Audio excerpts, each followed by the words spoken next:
Live service games, or games as a service, or games that suck your soul, has been the latest creation within the gaming industry, coming off the backs of the loot box era. They are filled with constant updates, from weapons, vehicles, to character skins, allowing gamers the opportunity to invest more into a single game, resulting in constant revenue for developers, and individual games getting regular free updates with tangible content. A win-win for everyone, in theory. This transformation for products becoming more of a service is not unique to gaming. However, it's within the industry that this model has not only found a home, but has thrived.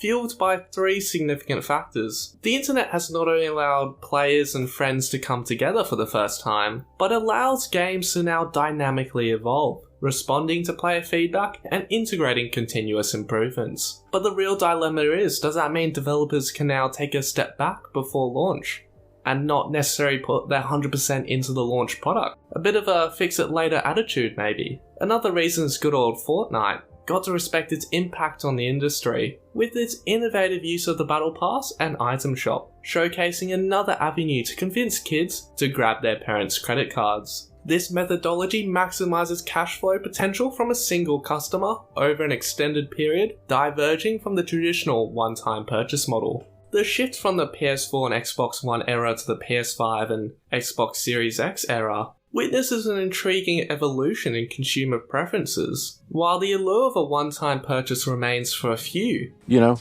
being able to hold it in your hand and see the artwork and the posters and have the names, it's a real thing. There's a growing acceptance, even enthusiasm, for continuous engagement. Maybe the notion of this concept comes from Call of Duty's old Prestige system, and how they encourage people like this to dedicate their life to a single game, and not branch out to other titles. The games as a service model definitely caters to this sort of crowd, and has become integral to modern gaming culture, to the detriment of people who do not share this view. Me personally, I'm very much into that one-time purchase, to an extent, especially with electronic goods. I prefer paying for that physical product or that Blu-ray disc instead of buying a streaming service. Because this limits just that 1 month or that 1 year, it's not a product you'll have for life or you'll necessarily own. Nevertheless, shifting to the games as a service model versus the games as a product model very much changes the operational aspect of a video game. Now it's not just a one-off purchase at launch where the developers need to pack in everything they've got. Now they can spread it out through the extended lifespan of the title.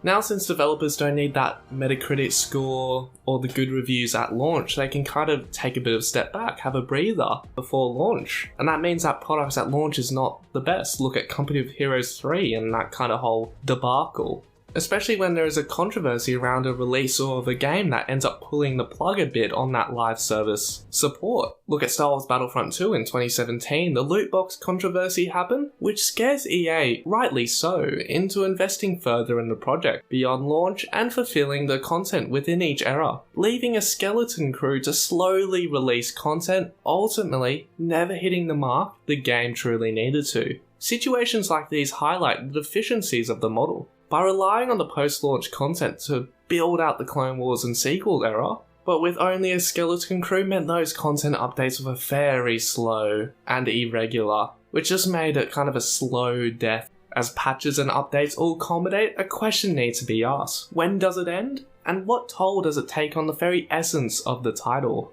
Its personality, to say. The game, in its bid to stay relevant, risks losing the very essence that made it captivating. Similar to movie trilogies or TV shows or franchises that prolong their narratives past the necessary point. Games can almost find themselves adrift and lose themselves in the process as they become devoid of their unique identity that once set them apart. On the other side of the coin is the player. The relentless stream of updates, patches, and fixes can ironically lead to player burnout. The constant demand for attention and the pressure to keep up with an ever-evolving game world can drive players away as it becomes such a chore and it's almost off-putting in its presentation. Just by the mere existence of a single game or set of games being updated for so long in the maze of content updates sucks the joy out of gaming. In the realm of entertainment, the term all good things must come to an end holds true for video games as well. There's a beauty, especially nowadays, in seeing the end. Would the original Modern Warfare trilogy be so revered today if it didn't end with Modern Warfare 3? I, for one,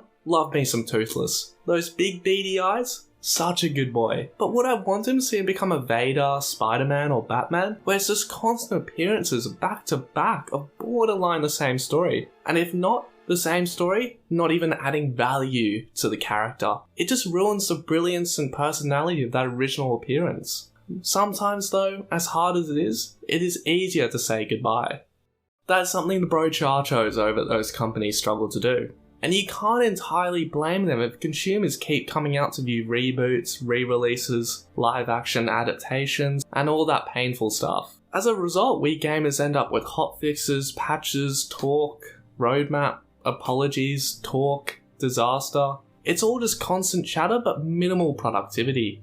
Log onto a game, notification. Where is your credit card?